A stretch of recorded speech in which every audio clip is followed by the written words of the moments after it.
There it is. Just like that.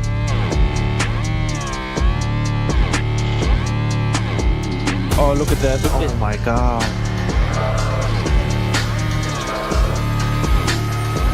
Wow. Final two shots, Jim. I shall leave it to you. The world 10-ball champion on top of the world. Predator WPA world 10-ball champion. Oh, wow. What a shot. No way. What a roll at the end. 7-9 combination. Maybe possible. Oh my God. Oh my God.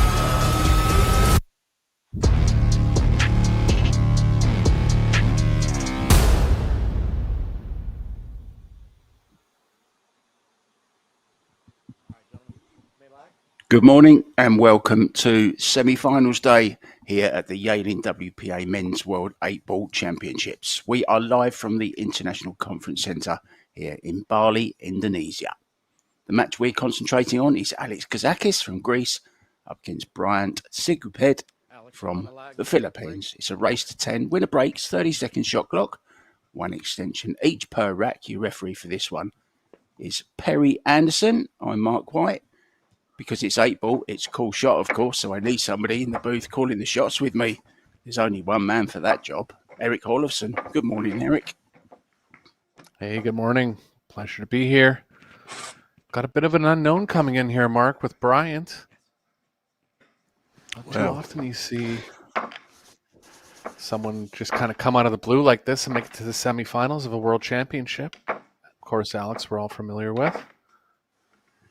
Yeah, well, excellent catch. He knows all about that young man sat on your left there because that's who he beat in the quarterfinals yesterday. Both catches looked like they could be entering the semis, but they both went out. We could have had an all-catchy final, but that's not on the cards anymore.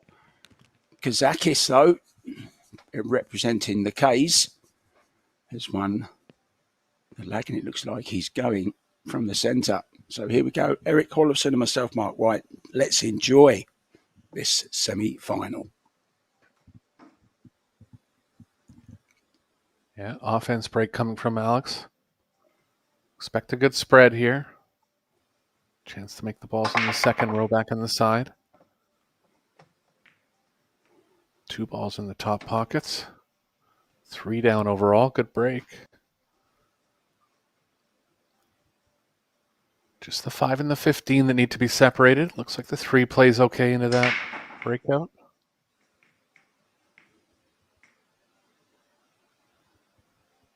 Yeah, that's the break we want to see, isn't it? The attacking break. If you make balls on this break, then, well, you're guaranteed a good spread.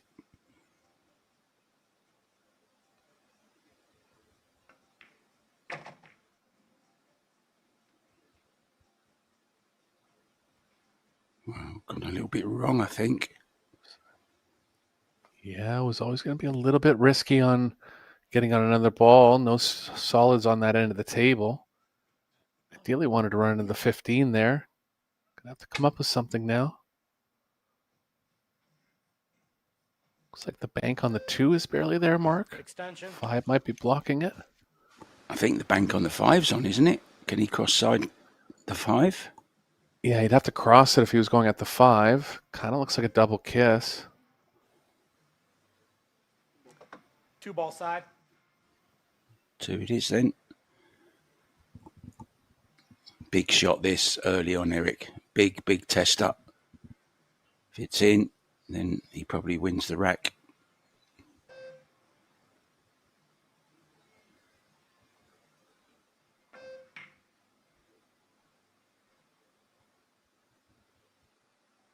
Oh, it's a mistake. Would have been worried about going too sharp. Yeah, would have been worried about going too sharp there, but actually got to the wide part of the pocket. So we'll take a look at Bryant. Haven't seen him play a match yet. Doesn't really have any major finishes of note, to my knowledge. No, I was looking him up, Eric, and the only thing I found about him was he's just been part of the winning team that won the Sharks Billiards Association League in the Philippines. It's a pretty hard one to win. All the top players in that, you know, all the lesser known kind of top players, if you know what I mean. Jonas Magpantai, Patrick Gonzalez, those kind of players. Michael Feliciano, they all play in that. So he's been in some good company. There's his team on the back, the Bandidos. Strangely enough, just as I was talking about it, that's the name of his team, the Bandidos.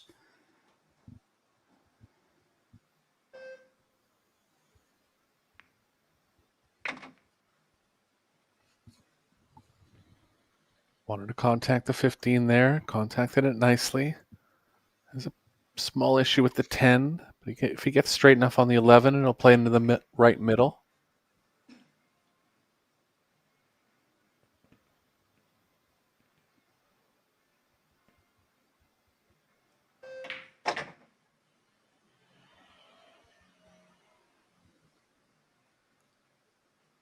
The slightest bit too much angle here, but he can slow it down with drag.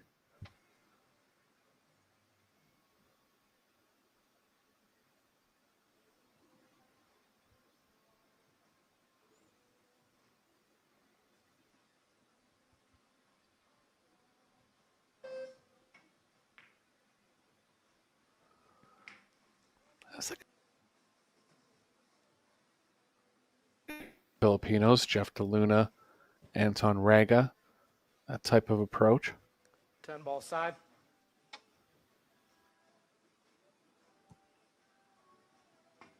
Play the little cannon here, maybe on the 4.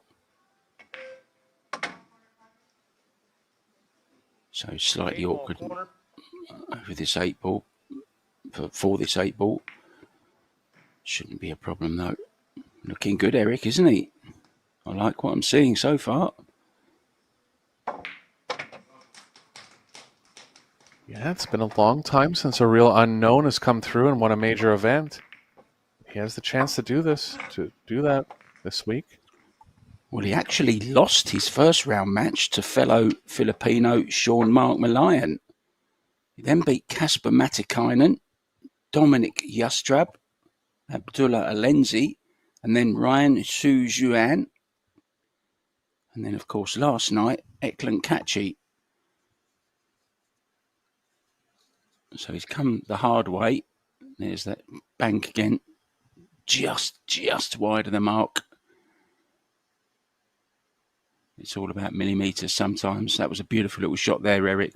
Played the cannon on the 14, then slowed the cue ball down beautifully for the 10. Perfect start for the youngster.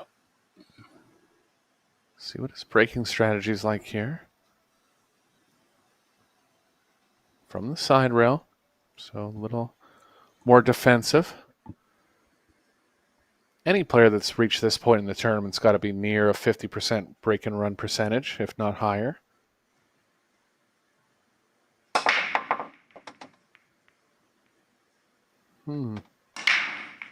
Not big power, but decently controlled. It's going to develop more than the straight on break. Ball's kind of clustering to one side of the table.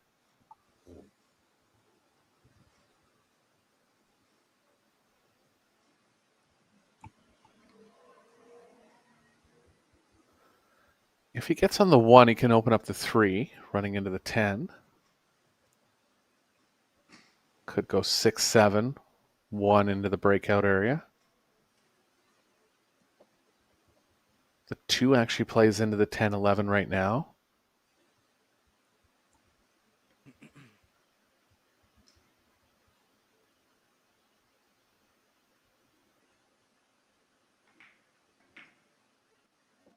You love these racks where there's a little bit of work to do. It's got to get on that 3 ball. As you mentioned, it's kind of in a little bit of jail there.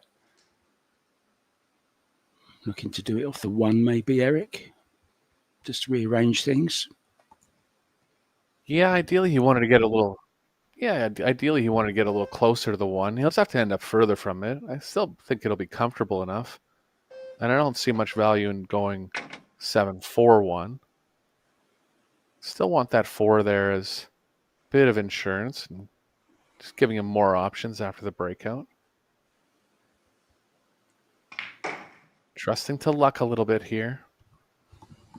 He's going to go 4. It's not wrong. I mean, it is over there by itself.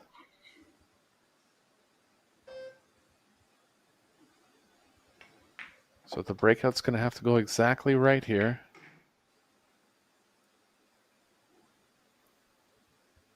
Most likely ball he could end up on. Go ahead, Mark. I was just going to say, would you risk the nice little tap onto the 3 to leave it into the bottom right? Or would you go for a bit of power?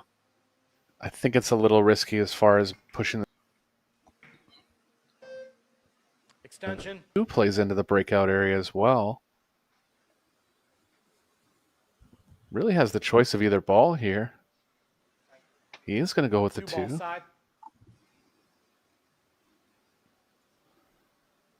I don't know about this one, though. Gonna have to really run into the 3 with some speed. Yeah, I didn't mind still playing the 1. Does it go in the side, the 3 ball?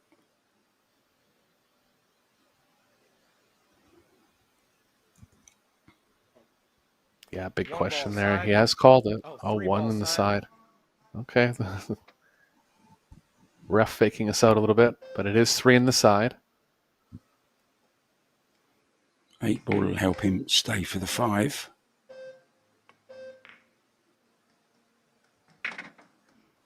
Or the 1. Just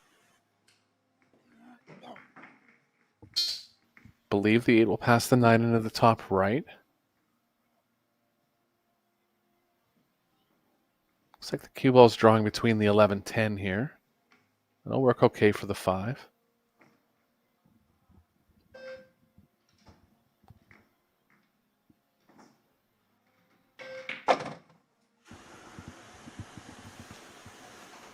Well, you can certainly see why he's got to the semi-final. Full of confidence. 5 ball corner.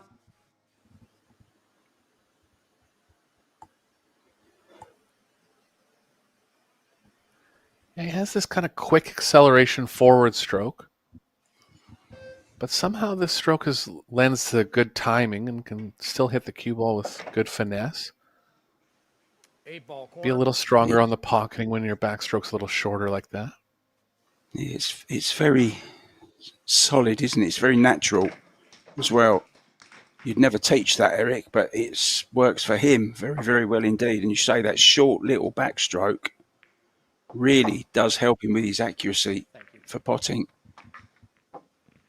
So that miss on the 2 ball from Alex Kazakis has cost him 2 racks so far.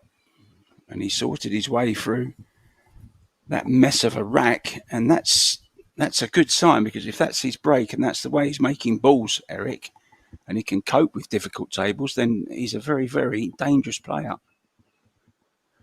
Yeah, he'll have had to have run a bunch of racks like that if that's been his breaking strategy in the whole comeback that he's made. The positive of breaking from the side rail is that you can get the head ball playing towards the opposite side pocket. And Shane Van Boning won the tournament breaking from the side rail 1 year. So it's definitely a valid break. Only thing, real big speed. But again, if you're this far in the tournament, you have something that's working well. You just mentioned SVB. He was beaten yesterday, of course, by Hayato Hijikata, who's in the semi-final on the other table, on table 2 against Albin Ocean. And Hijikata is at it again. He's 2-0 up on the Austrian. Back to this one then. Bryant breaking off. The rack got him a little bit there. Middle of the rack not separating ideally. And nothing down. And if the rack's not perfect, you're a little more susceptible from the side rail too.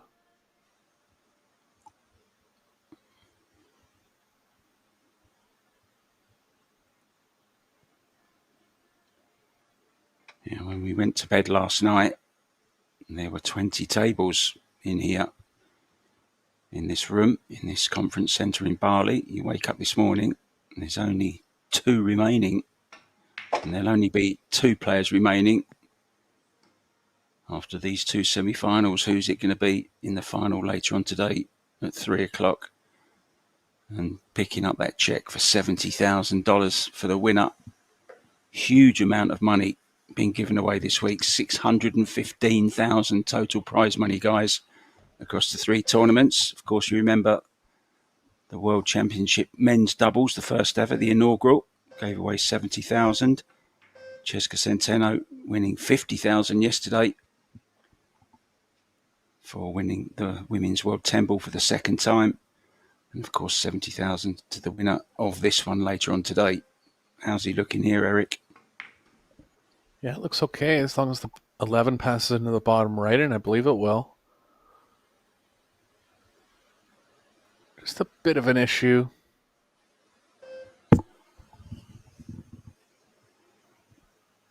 Still has 4 stripes to maneuver over that way. Still work. 2 rails forward. 9 will play as a good key ball onto the 8th.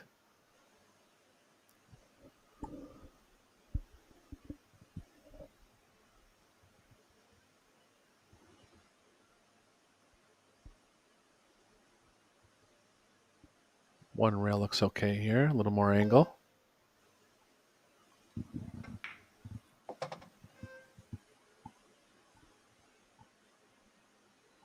Yeah, that's why I didn't mind the one rail. Careless. He's in trouble here, Mark. He's right over the top of the ball. He's going to have to develop something towards the 13 or the 9 at worst. It's not on the 13. There is a window between the 8 and Extension. left of the 8. Might be a little more natural angle going that way.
Seven ball corner.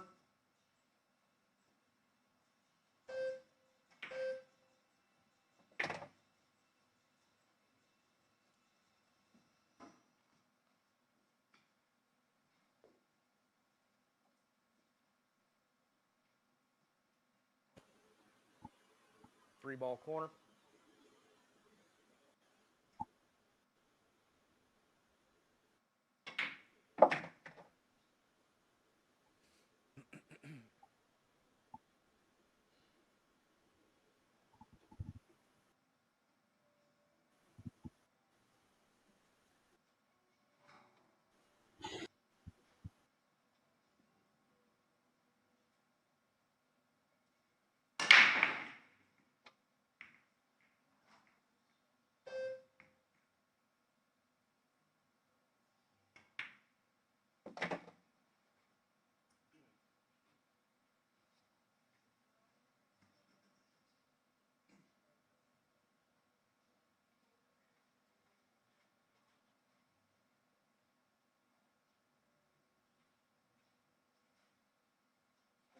Extension.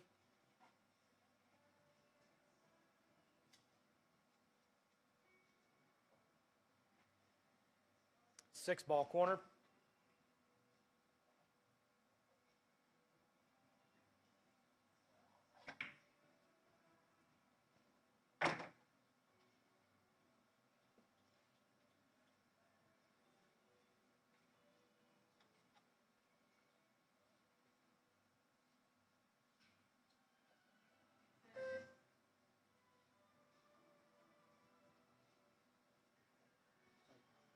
Four ball side.